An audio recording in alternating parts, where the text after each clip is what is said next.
The Crucifixion Site. According to the archaeological find by Ronald Wyatt, this would be the place where Christ was crucified. The place must necessarily have been a place worshipped by early Christians and very visited, given the connotation that the same represented for them. And for sure, for that reason, they built this memorial building.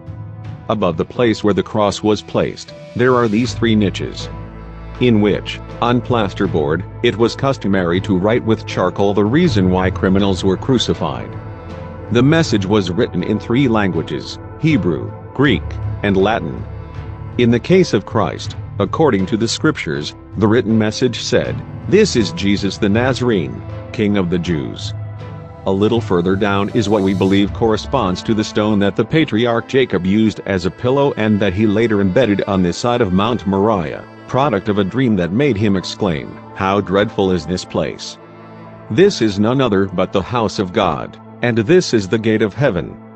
On this rock platform, Ron found the main pit of the cross, which supposedly must have been occupied for Christ.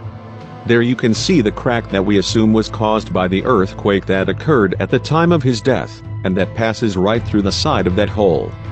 The holes for the two thieves who accompanied Jesus on that day are located a little further down. There you can see the depth of those holes, 60 centimeters.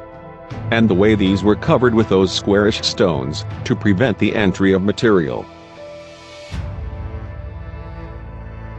There are 3 holes in total. It is assumed that the thieves occupied only the holes on the sides. Further back is the large rolling rock of 4 meters in diameter, which was removed from the tomb and placed in the middle of this building. And most importantly, it is obviously the cross. So, it must have been a place much visited by all believers and for many years, until the Persians tore it down and left it under piles of rubble. In the cross of Christ. Here is the most significant connection for the salvation of all humanity. On the crack for 6 meters, we reach the cave where originally the most important utensils of the sanctuary made by Moses were hidden, proving that the blood shed by Jesus was finally deposited on the throne of God, the one that covers the Ark of the Covenant. There we see the remains of his blood, as a brown stain, which corresponds to washed blood, which must have been shed 3.5 years after his death, just at the moment when they stoned the martyr Stephen, and the last valid Yom Kippur, given to the Jews, and the subsequent independence of the early Christian Church.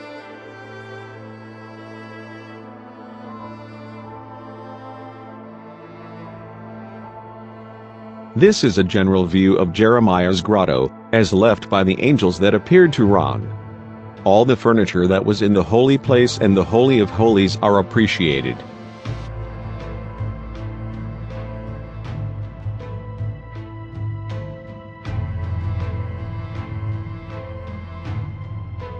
Here is the table of the showbread, with its 12 loaves and golden cups of wine, which represent our spiritual food, the flesh and blood of Jesus Christ.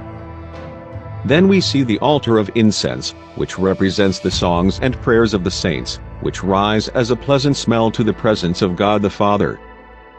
Here we have the menorah, or candlestick of the 7 candles, which according to Ron is shaped like a tree, which coincides with what the book of Revelation mentions, when it states that Jesus moves among the candles.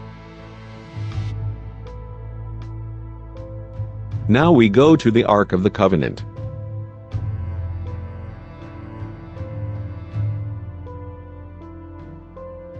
Where the presence of God was manifested in his holy Shekinah.